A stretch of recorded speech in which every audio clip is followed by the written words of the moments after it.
ये बिला किसी ताखिर के शानसार खिताबत खतीब ज़ीशान मुक़र्रिर शोराबियाम खातिबुल हिंद हज़रत अल्लामा मौलाना आलम रज़ा साहब चतुर्वेदी जो बड़े ही अच्छे अंदाज में आपने सुना होगा बंगला में तकरीर करते हैं। इंशाअल्लाह आज उनकी तकरीर हम और आप सुनेंगे। यकीनन दोस्तों आप लोग सुनने के लिए तैयार हो जाइए। अल्हम्दुलिल्लाह अल्हम्दुलिल्लाहि रब्बिल आलमीन वल आक़िबतु लिल मुत्तक़ीन वस्सलातु वस्सलामु अला मन काना नबिय्यन व आदम बैनल माइ वत्तीन व अला आलिहि व अस्हाबिहि अजमईन अम्मा बाद अऊज़ु बिल्लाहि मिनश शैतानिर रजीम बिस्मिल्लाहिर रहमानिर रहीम व अम्मा बिनिअमति रब्बिका फहद्दिस आमन्तु बिल्लाहि सदक़ल्लाहुल अज़ीम व सदक़ रसूलुहुन नबियुल अमीनुल करीम। बिरादरान मिल्लत इस्लामिया प्राणेर बंधुरा आमार এখন হাফিজ সাহেব আমার সামনে মদিনা শরীফের জিকির করেছেন। ও প্রাণের বন্ধুরা, সেই প্যারা মদিনাওয়ালা জিনার উপরে আমরা নামাজের মধ্যে দরুদ পড়ি, নামাজের পরে দরুদ পড়ি, অটোমেটিক মাহফিলে পাকের শেষের পরে দরুদ পড়ি।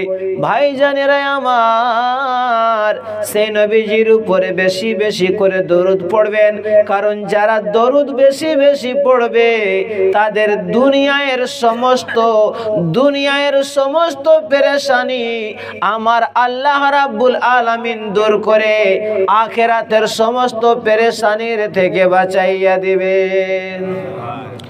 হযরতে হাসান বসরি, একটু ভলিউমটা বাড়াও, নাহলে তো একবারে শেষান যাবো আজকে।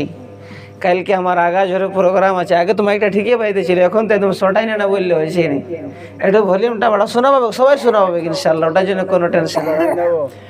হযরতে হাসান বসরি রহমাতুল্লাহ আলাইহির দরবারে একজন মহিলা কাঁদতে কাঁদতে এসে বলেছিল, ওগো আল্লাহওয়ালা বান্দা, আমার একটি যুবক বেটি ছিল, হঠাৎ করে আমার বেটিটার ইন্তেকাল হয়ে গেছে হুজুর। আমি নিজের বেটিটাকে খুব বেশি ভালোবাসি, এখন আমি ওই বেটিটার চেহারাটা দেখতে পাই না।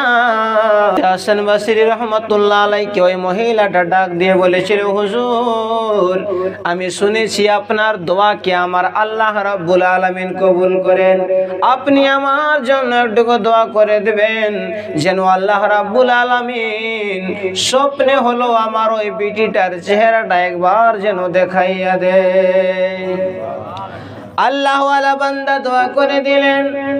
এই মহিলা দোয়া করার পরে হযরতে হাসান বসরি বললেন, মা গো তুমি নিজের বাড়িতে চলে যাও, এশারের নামাজ পড়বে, এশারের নামাজ পড়ার পরে অতিরিক্ত 4 রাকাত নামাজ পড়বে।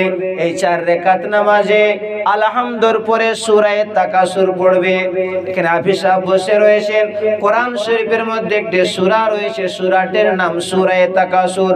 হযরতে হাসান বসরি বললেন, আলহামদুর পরে 4 রাকাতে সূরা তাকাসুর পড়বে। এই 4 রাকাত নামাজ পড়ার পরে আল্লাহর নবীজির দরবারে দরুদ শরীফ পড়তে পড়তে তুমি শুয়ে যাবে। আমার আল্লাহ রাব্বুল আলামিন তোমার স্বপ্নে তোমার বেটিটাকে দেখাইয়া দিবে। এই মহিলা বাড়ির মধ্যে যায়া এশারের নামাজ পড়ে অতিরিক্ত 4 রাকাত নামাজ পড়ার পর আমার দয়ার নবীজির দরবারে দরুদ শরীফ পড়তে পড়তে শুয়ে গিয়েছে। স্বপ্নের মধ্যে নিজের বেটিটাকে দেখতে পায়, কিন্তু এমন অবস্থায় দেখছে রে ভাই, নিজের মেয়েটাকে, নিজের বেটিকে এমন অবস্থায় দেখেছে যে তিনার বেটির সারা শরীরটা আগুনের মধ্যে দাও দাও করে জ্বলতেছে। কোন মা যদি নিজের ছেলেকে, নিজের মেয়েকে অবস্থায় দেখে মা সহ্য করতে পারবে না। জোরে বলেন সুবহানাল্লাহ। কোন মা নিজের ছেলে মেয়েকে যদি অবস্থায় দেখে মা সহ্য করতে পারবে না। ওই বুড়িটা কাঁদতে কাঁদতে সকালে হযরতে হাসান বসরির দরবারে যায় বলে, হুজুর আমার বেটিটাকে আমি দেখেছি, কিন্তু এমন অবস্থায় দেখেছি যে আমার দিনের ভোগ চলে গেছে, রাতের ঘুম চলে গেছে, আর আমার ভালো লাগে নাই। হযরতে হাসান বসরি রহমাতুল্লাহ আলাইহি ডাক দিয়ে বললেন, মা তুমি ঘরে চলে যাও আর তিনার জন্য কিছু সাদকা করো, দয়ার নবীজির উপরে দরুদ পড়ো। আজকের রাতে আমি দেখব তোমার বেটি কি অবস্থায় রয়েছে। আল্লাহ ওয়ালা বান্দা হযরতে হাসান বসরি রহমাতুল্লাহ আলাইহি রাতের বেলা নবীজির উপরে দরুদ শরীফ পড়তে পড়তে শুয়েছে।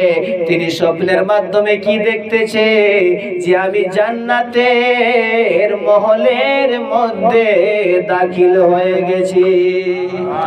হযরত হাসান বসরি দেখতেছে আমি জান্নাতের মহলের মধ্যে দাখিল। জান্নাতের মহলে ঘুরতে ঘুরতে ঘুরতে ঘুরতে কি দেখতেছে, সেই জান্নাতের একটা রুমের মধ্যে একটা সোনার তক্তা বিছা রয়েছে, তার উপরে একটা কুরসি হীরা জওয়াহরাত মতি দিয়ে বিছা রয়েছে, তার উপরে একটি বালিকা মানে একটি মেয়ে বসে রয়েছে। হযরত হাসান বসরি মেয়েটিকে দেখে যখনই বের হতে চায়, ওই মেয়েটি আপনার হাত ধরে নেই বলে, হুজুর আপনি কি আমারে চিনেন? হযরত হাসান বসরি বললেন, মারে তোরে আমি চিনি না।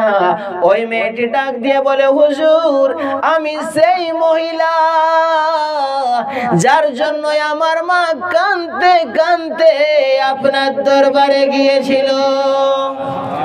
আমি সেই মহিলা যার জন্য কাঁদতে কাঁদতে আমার মা আপনার দরবারে গিয়েছিল। হযরতে হাসান বসরি ডাক দিয়ে বলে, মা কিন্তু তোমার মা তো বলেছিল তুমি নাকি জাহান্নামের মধ্যে আছো, তোমার সারা শরীরটা আগুনের মধ্যে জ্বলতেছে। ওই মেয়েটি ডাক দিয়ে বলে, হুজুর আমার মা একবারে ঠিক বলেছে, আমার মা কোনো মিথ্যা বলে না। আমি জাহান্নামের মধ্যে ছিলাম, জাহান্নামের আযাব আমি ভোগ করতেছিলাম, কিন্তু গতকালকে ওই রাস্তা দিয়ে, ওই কবরস্থানের রাস্তা দিয়ে একজন আল্লাহওয়ালা নেককার বান্দা পার হইতেছিল। তিনার মনে কি প্রশ্ন জাগলো, তিনি কবরস্থানের মধ্যে চলে গেলেন। যাইয়া কোরআন শরীফের মধ্যে একটা সূরা আছে, এমন কোন মুসলমান নাই যে সূরাটাকে জানে না। সেই সূরাটা হলো সূরা ফাতিহা। আপনারা মাগরিবের নামাজে, এশায়ের নামাজে, ফজরের নামাজে, জুম্মার নামাজে, ঈদের নামাজে, বকরিদের নামাজে সর্বপ্রথম ইমাম সাহেবের মুখ থেকে শুনে থাকেন। ওই সূরাটা পড়িয়া নবীজির উপরে দরুদ শরীফ পড়িয়া আমাদের সকলকে সালে সওয়াব করে দিল। ও হাসান বসরি শুনে নেন, আমি যেই কবরস্থানের মধ্যে ছিলাম, ওই কবরস্থানে 70,000 মুর্দা ছিল। কত হাজার ছিল? 70,000 মুর্দা ছিল। আমার আল্লাহ রাব্বুল আলামিন পরবর্তীকারে আলম শুধু আমাকে না, ওই সূরার বরকতে, নবীজির দরুদ শরীফের বরকতে ওই কবরস্থানের 70,000 মুর্দাকে আমার আল্লাহ জান্নাতি বানাইয়া দিয়েছে। বাবাজিরা আমার, বন্ধুরা আমার, সোনামানিকেরা আমার, যে নবীজির দরবারে দরুদ শরীফ পড়লে এত বড় ফজিলত পাওয়া যায়, এত বড় মর্যাদা পাওয়া যায়। আসেন আজকে এড়তা গ্রাম থেকে, ইসলামডি গ্রাম থেকে দিলের কানেকশন মদিনার দিকে লাগাইয়া সেই নবীজির দরবারে মহব্বতে দরুদ শরীফ পড়ি। আল্লাহুম্মা সাল্লি আলা সাইয়্যিদিনা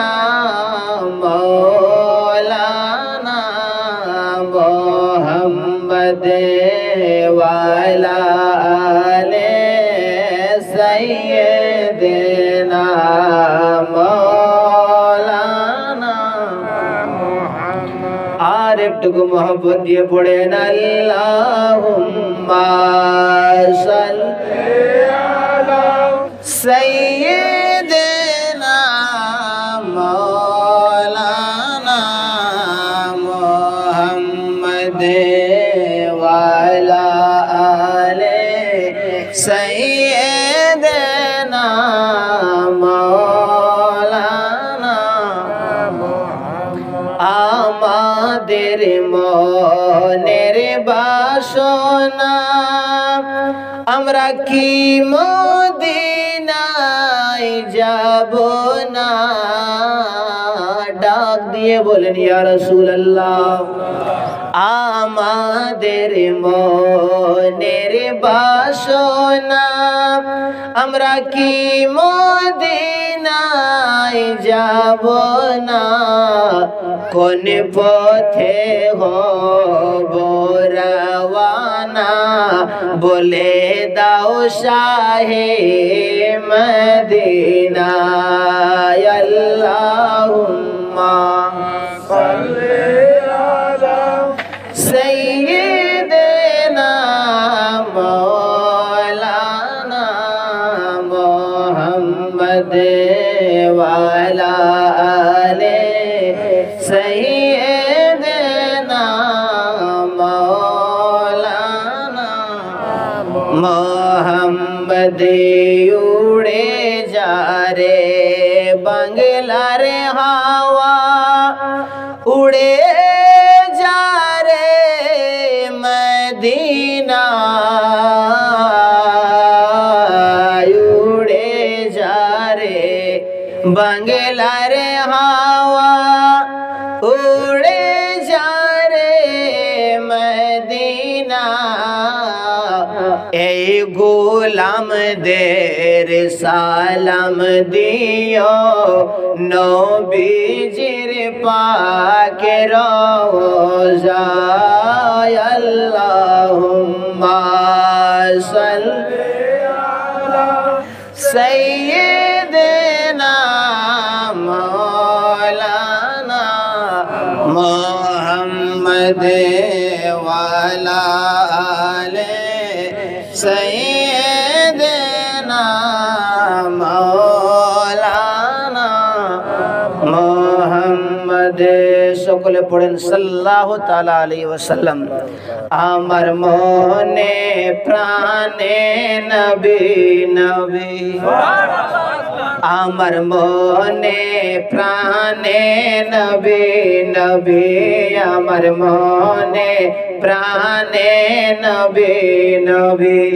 শুধু যদি নবী নবী বলেন তে এত সুন্দর লাগবে যেটা আমি আপনাকে বুঝাইতে পারবো না আপনাকে শুধু বলা লাগবে নবী নবী আমার মনে প্রাণে নবী নবী আমার মনে প্রাণে নবী নবী আমার দুই নয়নে মদিনার ছবি আমার দুই নয়নে মদিনার ছবি আমার মনে প্রাণে নবী নবী আমার মনে প্রাণে নবী নবী ইয়া রাসূলুল্লাহ ইয়া হাবিবাল্লাহ ইয়া রাসূলুল্লাহ ইয়া হাবিবাল্লাহ আপনি যে আল্লাহর নবী হায় হায় আপনি যে আল্লাহর নবী আমার মনে প্রাণে নবী নবী আমার মনে প্রাণে নবী নবী নবীর উপর দরুদ পড়ো দরবারে আরজ করো নবীর উপর দরুদ পড়ো দরবারে আরজ করো ও গো যদি তোরা মদিনায় যাবে, হায় হায় যদি তোরা মদিনায় যাবে, আমার মনে প্রাণে নবী, আমার মনে প্রাণে নবী। ইয়া রাসূলুল্লাহ, এখানের মানুষরা তোমারে ডাক দিয়েছে নবী নবী বলে, এরা গুনাহগারক, খাতাকারক, শিয়াকারক। আল্লাহ রাব্বুল আলামিন এই বান্দাদেরকে যেন কিয়ামতের ময়দানে নূর নবীজির নুরানি কদম মোবারকের নিচে জায়গা নসিব করে দেয়। সকলে বলেন আমিন। ইয়া আমার মনে প্রাণে নবী নবী, আমার মনে প্রাণে নবী। আমাদের নবী কেমন শানওয়ালা নবী, কে বনের বাঘে চিনে যাকে, বনের বাঘে চিনে যাকে, পাথর যাহার কলমা পড়ে, বনের বাঘে চিনে যাকে, পাথর যাহার কলমা পড়ে, ও গো চিনে বনের হরিণী, হায় হায় চিনে বনের হরিণী, আমার মনে প্রাণে নবী, আমার মনে প্রাণে নবী নবী। আমার দুই নয়নে মদিনার ছবি, আমার দুই নয়নে মদিনার ছবি, আমার মনে প্রাণে এ আমার মনে প্রাণে নবী নবী নবী, আমার জানের জান নবী, আমার পরাণের প্রাণ নবী, আমার জানের জান নবী, আমার পরাণের প্রাণ। ও গো অন্ধকার কবরের সাথী, হায় হায় অন্ধকার কবরের সাথী, আমার মনে প্রাণে নবী, আমার মনে প্রাণে।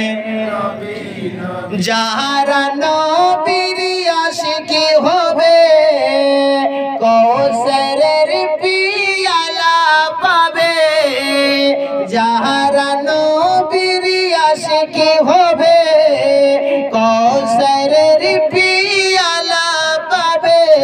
আমরা সেই আশাতে আছি সবে, হায় হায় সেই আশাতে আছে সবে, আমার মনে প্রাণে মহব্বতে মহব্বতে, আমার মনে প্রাণে নবী, আমার মনে প্রাণে নবী নবী।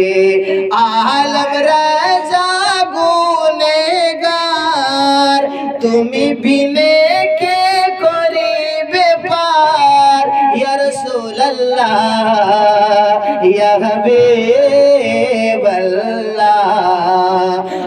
আলম রাজা গুনেগার, তুমি বিনে কে করিবে পার, ও গো তোমার চরণে পড়ে আছি, হায় হায় তোমার চরণে পড়ে আছে, আমার মনে প্রাণে নবী, আমার মনে প্রাণে নবী নবী।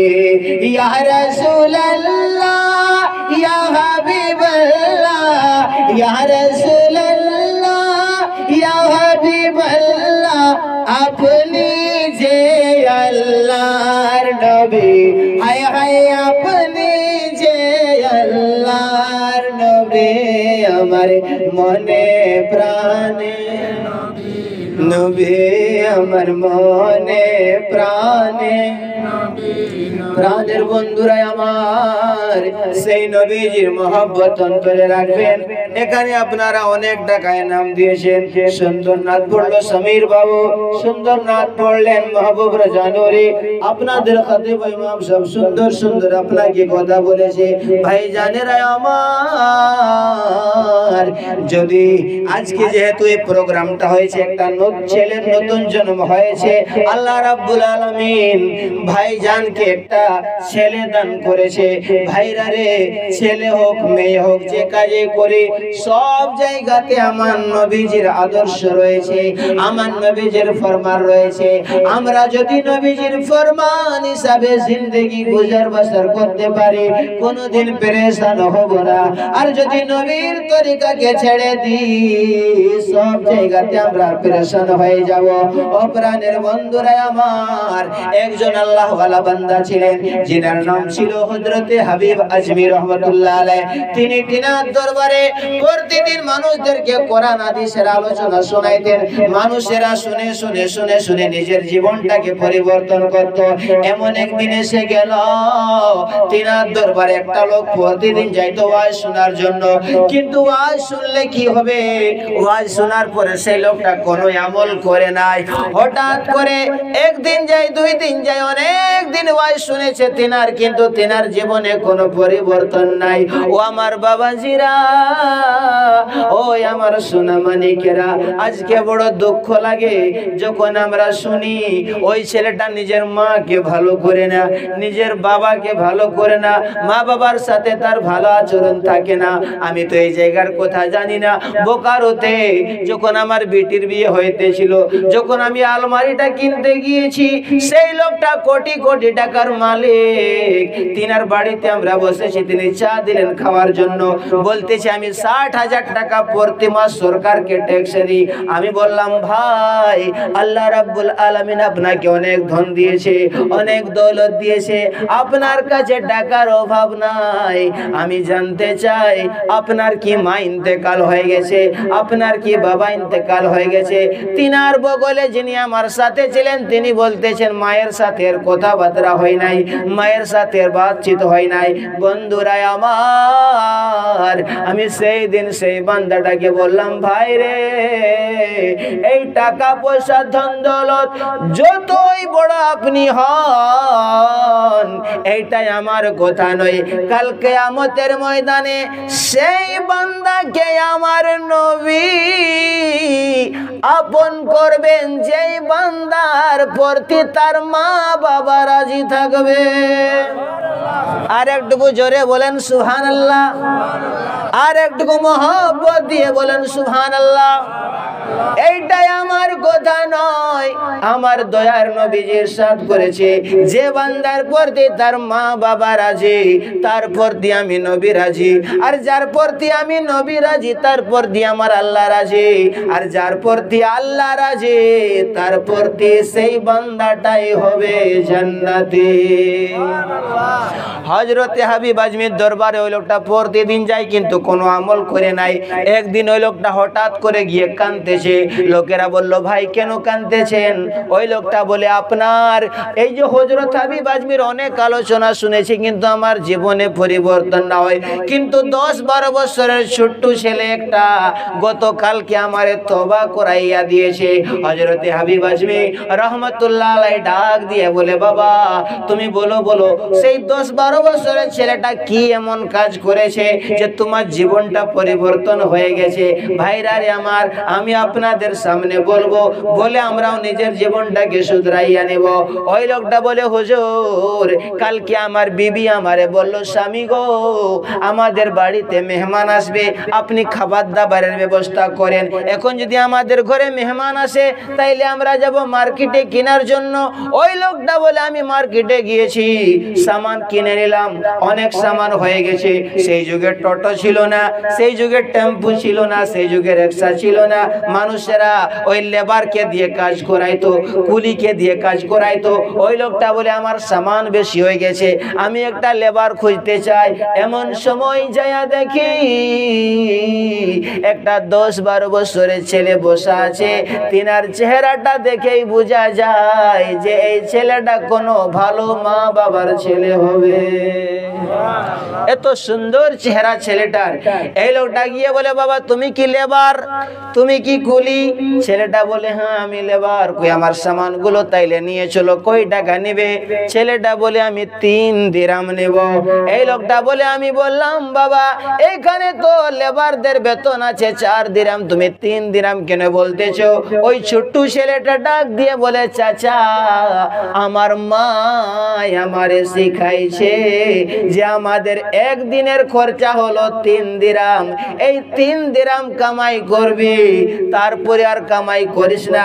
এই 3 দিরহাম কামাই করার পরে যে সময়টা বাঁচবে এই সময়টা সেই পরওয়ারদিগার আলমকে দিয়ে দিবে, আল্লাহ রাব্বুল আলামিনকে দিয়ে দিবে। কে শিখাইছে? মা। কে শিখাইছে? একটু কথা বলেন। মা। ও আমার মার খালা, তোমরা নিজের ছেলেদেরকে এরকম শিক্ষা দিবে। এই ছেলেটা যখন বড় হবে, এখন শুনলেন মায়ের পায়ের নিচে জান্নাত, বাবা হইল জান্নাতের সদর দরজা। যখন এই ছেলেটা তোমার বড় হয়ে যাবে এই ছেলেটার অন্তরে নবীজির মহব্বত থাকবে। ওই লোকটা বলে ওই ছেলেটা যখন আমারে বলল তখন আমার খুব ভালো লাগলো। আমি বললাম চলো বাবা নিয়ে চলো। ওই ছেলেটা আমার সামানগুলোকে ঘাড়ের মধ্যে নিয়ে চলতেছে। যাইতে যাইতে যাইতে যাইতে দুপুরের সময় হয়ে গেছে। একটা মসজিদ থেকে আজানের আওয়াজ আসতেছে। 10-12 বছরের ছেলে সামানগুলো রেখে দিয়ে বলে চাচা আপনার কাছে আমি অনুরোধ করি আপনি এইখানে বসে যান, সামানগুলার সামনে থাকেন, আমারে পারমিশন দাও, আমি গিয়ে মসজিদের মধ্যে নামাজটা গিয়ে আদায় করি, তারপরে আপনার সামানটাকে নিয়ে যাব। এই লোকটা বলে হায় আল্লাহ আমিও তো বড় হয়ে গেছি, আমি কোনোদিন নামাজ পড়ি নাই, আর এই 10 বছরের ছেলেটা নামাজ পড়ে। তো ওই লোকটা বলে আমি বসে থাকলাম, ছেলেটা চলে গেল নামাজ পড়ার জন্য, আর সব চাইতে আগে এসে গেল। আমি বললাম বাবা এত জলদি তোমার হলো কি করে? তো ওই 10-12 বছরের ছেলেটা বলতেছে চাচা আমি ফরজ নামাজটা পড়েছি, আপনার কাজ করাটাও তো আমার দায়িত্ব, ফরজটা পড়েই চলে এসেছি, আপনার সামানগুলোকে পৌঁছাইয়া দেব আর তারপরে আমি সুন্নত নামাজগুলোকে আদায় করে নিব। যেরকম সুবহানাল্লাহ। ব্রাদরান মিল্লাত ইসলামিয়া, প্রাণের বন্ধুরা আমার, অনেক আপনি আলোচনা শুনেছেন, অনেক ওয়াজ শুনেছেন, আজকের ওয়াজটা দিলের মধ্যে বসাইয়া নিয়ে যাবেন ঘরের মধ্যে। ওই ছেলেটা বলে আমার সামানগুলো নিয়ে ওই ছেলেটা চলতে লাগলো, আসতেছে আমাদের ঘরের মধ্যে, ঘরের সামনে পৌঁছাইয়া দিল। আমি রুমের ভিতরে যাইয়া বিবিকে বললাম বিবি রে আজকে আমাদের যিনি লেবার, আজকে আমার যে ছেলেটা সামানগুলো নিয়ে এসেছে এই ছেলেটা বড় নেককার ছেলে, এই ছেলেটা 10 বছর বয়সে নামাজ ছাড়ে নাই, এই ছেলেটার অন্তরে নবীজির প্রেম ভালোবাসা রয়েছে। আমার বিবি বলল স্বামী গো তাইলে ওই ছেলেটাকে বলে দাও তার যেটা বেতন বটে সেটা তো আমরা দিয়ে দিব, কিন্তু ওই ছেলেটা না খাবার খাইলে আমরা যাইতে দিব না। ওই লোকটা বের হয়ে বলে বাবা তোমার টাকা তোমারে দিয়ে দেওয়া হবে, তোমার বেতন তোমারে দিয়ে দেওয়া হবে, কিন্তু আমার স্ত্রী বলতেছে আমাদের ঘরে খাবার না খাইলে তোরে যাইতে দেব না। ছেলেটা বলে চাচা আমি খাবার খাইতে পারবো না। বলে কেন খাবার খাইতে পারবি না? 10-12 বছরের ছেলে ডাক দিয়ে ওই গুনেহগার লোকটাকে বলে চাচা আমি এই জন্য খাবার খাবো না যে আমি নফল রোজা রেখেছি, আমি নফল রোজা রেখেছি। এই লোকটা বলে হায় রে 10-12 বছরের ছেলে লেবারি করে, অথচ নামাজ ছাড়ে না, নফল রোজা রেখেছে, ফরজ রোজা তো রাখবে, নফল রোজা রেখেছে। ওই লোকটা বিবিকে গিয়ে বলে, বিবি গো, ওই ছেলেটা খাবে না, নফল রোজা রেখেছে। তিনার বিবি ডাক দিয়ে বলে, স্বামী ওই ছেলেটাকে বলে দাও, এত নেককার ছেলে তো আমরা কোনোদিন দেখি নাই, ওই ছেলেটাকে বলে দাও যে আমাদের ঘরে ইফতারি না করলে যাইতে দেব না। এই লোকটা বলে, বাবা রোজা রেখেছো তো কি হবে, তুমি আমাদের ঘরে রয়ে যাও, ইফতারি করার পরে যাইবে। আল্লাহ রাব্বুল আলামিন কাউরে যদি হেদায়েত দেয় তো কিভাবে হেদায়েত দেয় শুনে যান। ওই লোকটা বলে, আমি বললাম বাবা ইফতারি করার পরে যাইবে। ছেলেটা রয়ে গেল, ইফতারের সময় হলো, ইফতারি করলো। তারপরে সেই দুজন বলতেছে, বাবা তুমি ছোট্ট ছেলে, এত অন্ধকারে কোথায় যাবে, আগামী কালকে সকালে চলে যাবে। ছেলেটা বলল, কোনো অসুবিধা নাই, আমি থেকে যাব। ওই ছেলেটা থেকে গেল। এই লোকটা, যে লোকটা হযরতে হাবিব আজমির দরবারে যায়, ওয়াজ নসিহত শুনে কিন্তু আমল নাই, নিজের জীবনের মধ্যে পরিবর্তন নাই। এই লোকটা বলে, আমার একটা বিটি ছিল, আমার বিটিটা জন্মের পর থেকে একবারে পা দিয়ে হাঁটতে পারে না, মুখ দিয়ে কোনো কথা বলতে পারে না। আমার বিটিটাকে সব জায়গায় চিকিৎসা করাইছি, আমার বিটিটার কোনো জায়গাতে ভালো হয় না। এই লোকটা বলে, আমরা দুজনে মিয়া বিবি মিলে, স্বামী স্ত্রী মিলিয়া ওই বিটিটার রুমে যাইয়া বিটিটাকে খাবার খাওয়াইলাম। বললাম, বিটি রে, আজকে আমাদের বাড়িতে একটা মেহমান আছে, যেটা আমাদের লেবার, আমাদের কাজ করেছে। ওই সন্তানটা বড় নেককার সন্তান, এত নেককার, এত নেককার, এত নেককার, যেই 10-12 বছরের বয়সে সেই ছেলেটা নামাজ ছাড়ে না, শরীয়তের খিলাফ কাজ করে না। আর এই ছোট্ট বয়সে সেই ছেলেটা ফরজ রোজা তো রাখবেই, নফল রোজা পর্যন্ত ছাড়ে না। আর একটু আওয়াজ দিয়ে বলেন সুবহানাল্লাহ। তো নিজের মেয়েটাকে এই কথাটা বলে খাবার খাওয়াই, এরা বলছে আমরা এসে নিজের রুমের মধ্যে শুয়ে গিয়েছি। রাত 2টা-2:30টার সময় কে যেন আমাদের দরজার মধ্যে ঠক ঠক করে আওয়াজ দিতেছে। এই লোকটা বলে, যখনই আমি ঘর থেকে বের হয়েছি, আমি বুঝতেই পারলাম না যে এটা হকিকত নাকি আমি স্বপ্ন দেখতেছি। আমি ঘর থেকে বের হয়ে দেখি যে বিটিটা আমার জন্মের পর থেকেই কোনোদিন চলে না, যেই বিটিটা জন্মের পর থেকেই কোনোদিন কথা বলে না, মুখ থেকে কোকা, ওই বিটিটা আমার দরজার সামনে দাঁড়াইয়া রয়েছে। আমি বললাম, মা এই চমৎকার কি করে হলো? ওই বিটিটা ডাক দিয়ে বলে, বাবা রাতে আপনি খাবার খাওয়াইয়া আমারে বলেছিলেন আমাদের বাড়ির মেহমান নাকি বড় নেককার, যখন আপনারা খাবার খাওয়াইয়া চলে আসলেন, আমি 2টা হাত তুলে আল্লাহর দরবারে বললাম, মাবুদ আমার মা বাবা বলেছে আমাদের বাড়ির মেহমান নেককার, আমার মা বাবা বলেছে আমাদের বাড়ির মেহমান নেককার। আল্লাহ যদি ওই মেহমানটা নেককার হইয়া থাকে, তিনার ওসিলায় আমার পাগুলো ঠিক করে দাও, আমার মুখটা ঠিক করে দাও। ওই বিটিটা বলে, বাবা আমি দোয়া করেছি, আমার দোয়া শেষ হইতে না হইতে আমার পা ঠিক হয়ে গেছে, আমার মুখটাও ঠিক হয়ে গেছে। বিরাদরান মিল্লাত ইসলামিয়া, আল্লাহর রাস্তায় যারা নিজের জীবনটাকে বিলীন করে দেয়, আল্লাহ তাআলা তিনাদের বরকতে কেমন কেমন মানুষকে নিয়ামত দান করে। ওই লোকটা বলে, আমি দৌড়ে গিয়েছি, ওই ছেলেটাকে যে রুমের মধ্যে শুইতে দিয়েছিলাম, দৌড়ে যখন গিয়েছি, যাওয়ার পরে দেখতেছি সেই ছেলেটা নাই। সেই ছেলেটা রুমের মধ্যে না একটা কাগজ পড়া আছে, ওই কাগজটার মধ্যে লেখা আছে, বান্দা আমারে তালাশ করিও না, আমারে খোঁজ করার চেষ্টা করিও না, যদি তালাশ করতে হয় তুই আমার আল্লাহরে তালাশ করবে, যে আল্লাহ রাব্বুল আলামিন তোমার বিটিটাকে ঠিক করে দিয়েছে।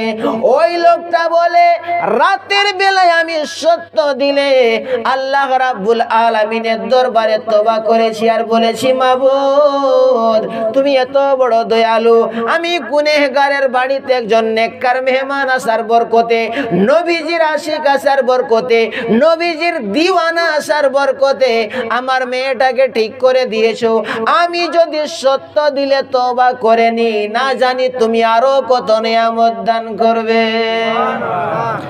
আমার মনে জল্পনা কল্পনা নবী যাব আমি সোনার মদিনা। আমার মনে জল্পনা কল্পনা নবী যাব আমি সোনার মদিনা। বলেন যাব আমি সোনার মদিনা, হাই হাই যাব আমি সোনার মদিনা।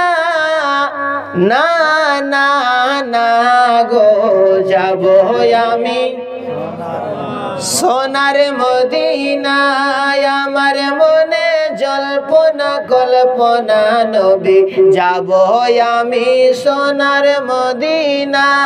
বলেন যাব আমি সোনার মদিনা, হাই হাই যাব আমি সোনার মদিনা।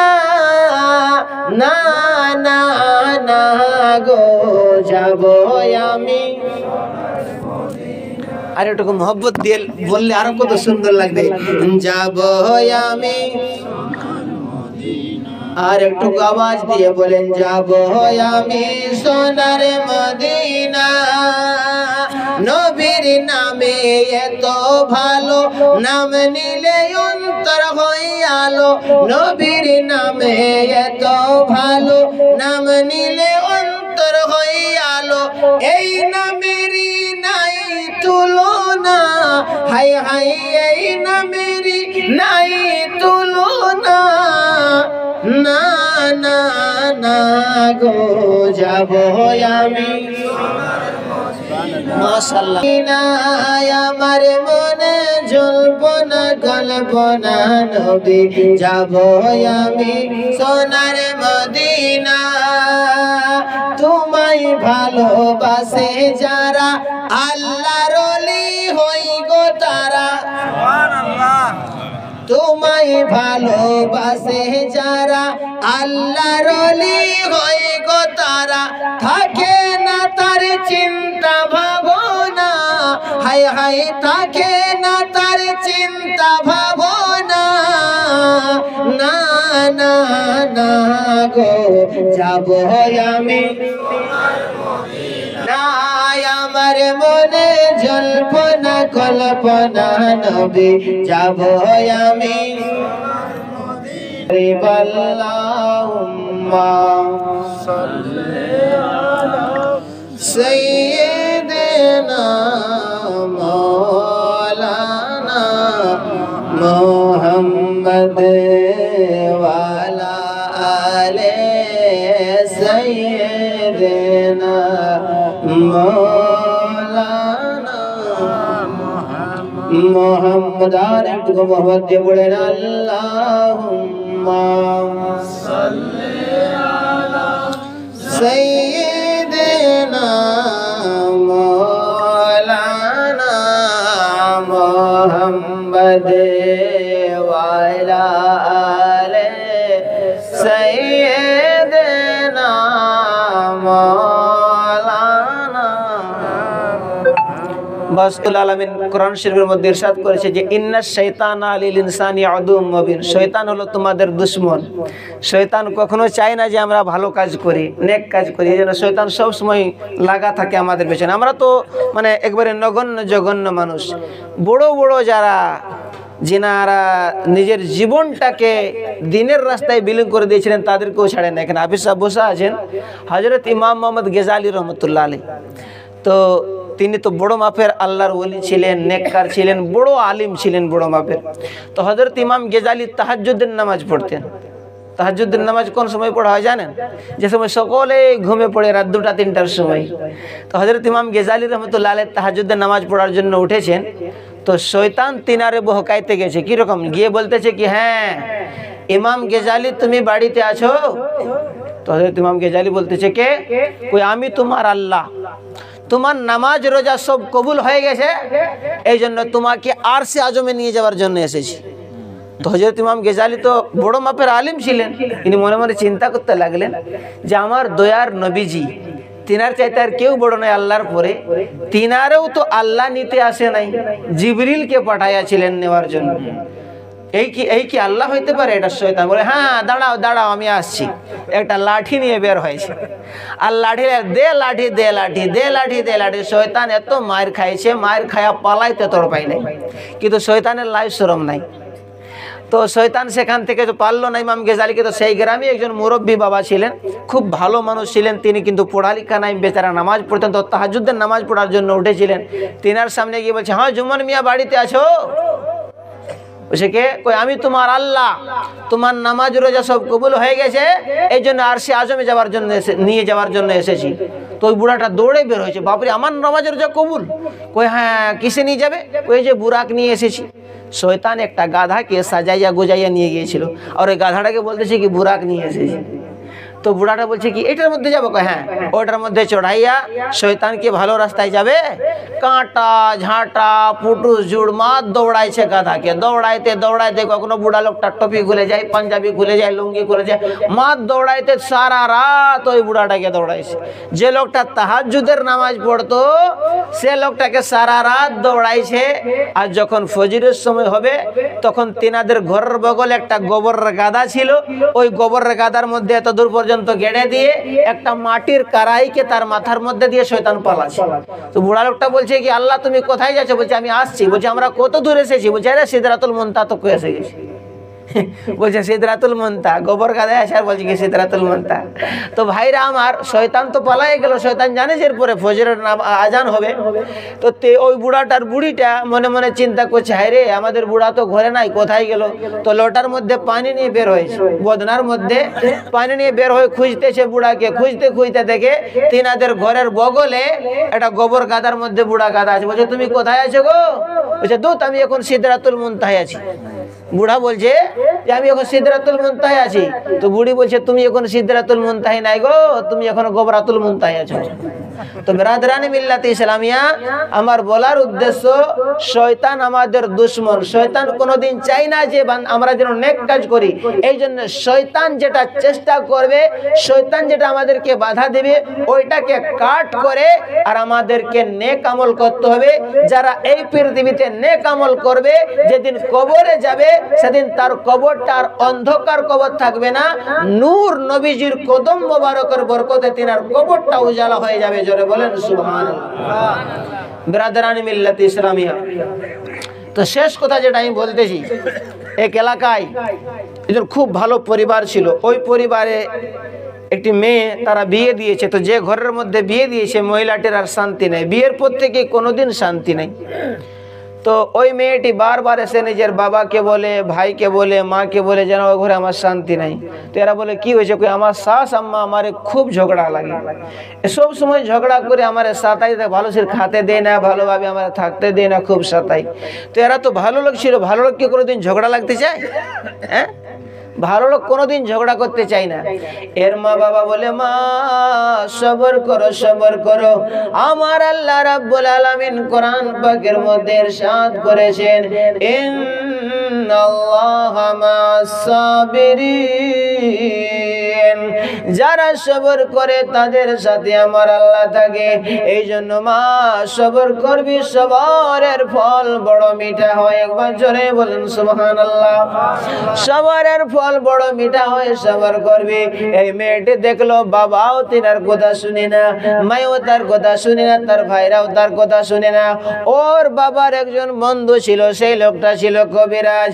ওর বন্ধুর কাছে মেয়েটি গিয়ে বলে, চাচা আপনি তো আমার বাবার বন্ধু, আমার বাবার কাছে কতবার আমি লালিশ দিয়েছি, আমার মায়ের কাছে লালিশ দিয়েছি, তারাই আমার কথা শুনে না। আমার শাশে, আমার শ্বশুরে আমারে দেখতে চায় না, আমারে খাইতে দেয় না ভালো করে, আমারে থাকতে দেয় না ভালো করে, আমার জীবনটাকে জাহান্নাম বানায়া দিয়েছে। চাচা আপনি তো কবিরাজ মানুষ, এমন একটা দাওয়াই দেন যে দাওয়াইটা যেন আমার শাশকে খাওয়াইয়া দি, আমার শ্বাস যেন খাওয়ার পরে মরে যায়, সেই যদি মরে যায় আমার জীবনটাতে শান্তি হবে। ওই কবিরাজটা তো একবারে অরিজিনাল কবিরাজ ছিল, বলছে মা ঠিক আছে তোমার আমি ব্যবস্থা করে দেব। হ্যাঁ চাচা ব্যবস্থা করে দাও। ওই কবিরাজটা একটা দাওয়াই দিয়ে দিল, তারে জড়ি বুটির দাওয়াই দেওয়ার পরে বলল মা এই দাওয়াইটা হঠাৎ করে কাজ করবে না, ধীরে ধীরে কাজ করবে, তোমার শ্বাসকে তুমি খাওয়াইতে থাকবে, এমন ধীরে ধীরে কাজ করবে যে 3 মাস হইতে হইতে তোমার শ্বাস মরে যাবে। আর তুমি এই 3 মাসের মধ্যে নিজের শ্বাসের সঙ্গে খারাপ ব্যবহার রাখিও না, নিজের শ্বাসকে খুব ভালো করবে, মায়ের মতন ভালো করবে, যেন যখন তোমার শ্বাস মরে যাবে তখন তোমারে কেউ দোষ দিতে যেন না পারে। তোমার ভালো আচরণটা দেখার পরে গ্রামের লোক বলবে না রে না এই মেয়েটির কোনো দোষ নাই, কারণ এই মেয়েটি নিজের শ্বাসের খুব যত্ন সেবা করে। 3 মাস লাগবে। এই মেয়েটি ওই দাওয়াইটা নিয়ে শ্বশুর বাড়িতে চলে গিয়েছে। যাওয়ার পরেই বলে মা আসসালামু আলাইকুম। তার শ্বাস দেখি হায় রে আমার বৌমার কি হয়ে গেছে, আমারে কোনোদিন সালাম দিন, আজকে কোনো সালাম দিতেছে।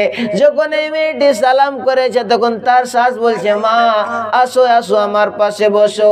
এই মেয়েটি মায়ের মতন নিজের শ্বাসকে ভালো করে, তার শ্বাসও সেই বৌমাটাকে নিজের বেটির মতন ভালো করে। গলত ফাহমি কোন জায়গাতে সৃষ্টি হয় না, যে আমাদের বাড়িতে যারা আছে, আমি আপনাদের গ্রামের কথা বলি নাই, আমাদের যারা স্ত্রী আছে, আমার আপনার আম্মাকে আমার আপনার আব্বাকে ওরা আব্বা আম্মা স্বীকার করতে চাই না। ওই আমার মারা, ওই আমার খালারা, তোমাদেরকে আজকে আমি একটা পেগাম দিয়ে যাই। আমাদের বাংলায় একটা কাহাবত আছে, যেমনি কর্ম তেমনি ফল। তুমি যদি নিজের শাশ শ্বশুরকে নিজের আব্বা আম্মার মতো মনে করো, তোমার ভাবি যে আছে তোমার মা বাপকে নিজের মা বাবার মতন মনে করবে। এই মেয়েটি নিজের শাশের সাথে খুব ভালো আচরণ করে। কাটতে কাটতে 1 মাস কেটে যায়, কাটতে কাটতে 2 মাস কেটে যায়, এরপরে 3 মাস হবে, 2.5 মাস হয়ে গেছে। এমন সময় ওই শাশ পুতোর মধ্যে এমন একটা গভীর ভালোবাসা হয়ে গেছে, এত সুন্দর ভালোবাসা হয়ে গেছে যে এই মেয়েটি দৌড়ে দৌড়ে তিনার বাবার যিনি বন্ধু ছিলেন কবিরাজ, তিনার কাছে গিয়ে বলতেছে চাচা আপনি আমার বাবার বন্ধু, আপনি আমারে দাওয়াই দিয়েছিলেন, জলদি করে একটা অন্য দাওয়াই দেন, আমি যেন নিজের শ্বাসকে খুব ভালোবাসি, আমার শাশু আমারে খুব ভালোবাসে, আমার শ্বাস যেন মরে না যায়, আমার শ্বাস যদি মরে যায় আমি সহ্য করতে পারবো না, আমার শ্বাস যদি মরে যায় আমি সহ্য করতে পারবো না, এই জন্য আপনি এমন একটা দাওয়াই দেন যেন আমার শ্বাস মরে না। বেরাদরান মিল্লাত ইসলামিয়া কবিরাজ চাচা একটা মুচকি হাসি দিয়ে বলে মা যেদিন তুই আমার কাছে দাওয়াই নিতে এসেছিলিস সেই দিন আমি তোমারে কোনো জহর দিই নাই, কোনো বিষ দিই নাই, ভিটামিনের একটা ওষুধ দিয়েছিলাম যেটাই শরীর ভালো থাকবে, খোরাক ভালো হবে, এরকম ওষুধ দিয়েছিলাম। আমি জানি যখন তুমি নিজের শ্বাসের সাথে ভালো আচরণ করবে তখন তোমার শ্বাসও তোমার সাথে ভালো আচরণ করবে, যখন তুমি নিজের মায়ের মতো আচরণ করবে তখন তোমার শ্বাসও তোমার সাথে বেটির মতন আচরণ করবে। তুমি একবারে নিশ্চিন্ত হয়ে চলে যাও, তোমার শ্বাসের কিছু হবে না। বেরাদরান মিল্লাত ইসলামিয়া এই জন্য নিজের মা বাবার সাথে ভালো আচরণ রাখবেন, নিজের মা বাবার যত্ন সেবা করবেন। আমি মা বোনদেরকে এটাই পেগাম দিতে যে আজকের এই ছোট্ট মাহফিল থেকে ওগো মার খালারা তোমরাও নিজের শাশ শ্বশুরের সাথে ভালো আচরণ রাখবে। যেটা তোমার শাশ আম্মা সেটা হলো তোমার স্বামীর মা, যেটা তোমার শ্বশুর আব্বা সেটা হলো তোমার নিজের স্বামীর আব্বা। এদেরকে যদি ভালো করো তোমার প্রতি আমার দয়ার নবীজি রাজি হয়ে যাবে। এই জন্য কোনো বাংলা কবি বলেছে, এই যে ছেলেটা শুরুতে একটা নাত পড়লো, মা আমার মা গো সারা জাহানে তোমার নাই তুলনা। বেরাদরান মিল্লাত ইসলামিয়া আমি নিজের মা সম্পর্কে এই জন্য লিখেছি, ইয়ো গো মা ও গো মা জন্ম দুঃখিনী আমার মা, ও গো মা ও জন্ম দুঃখিনী আমার মা, জন্ম দিয়ে চলে গেলে ফিরে এলে না, জন্ম দিয়ে চলে গেলে ফিরে এলে না। ও গো মা, ও গো মা, ও গো মা, ও গো মা। ও ভাগা হয়ে আমার এই জগতে আসা, আর কোনদিন পাবো না মা তোমার ভালোবাসা।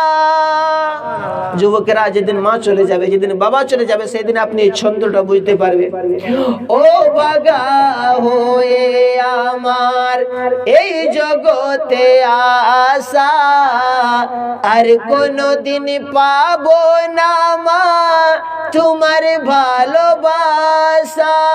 তোমায় বিনে ভালো লাগে না, ও গো মা, ও গো মা, ও গো মা, ও গো মা, ও গো মা, ও গো মা। জন্ম দুঃখিনী আমার মা।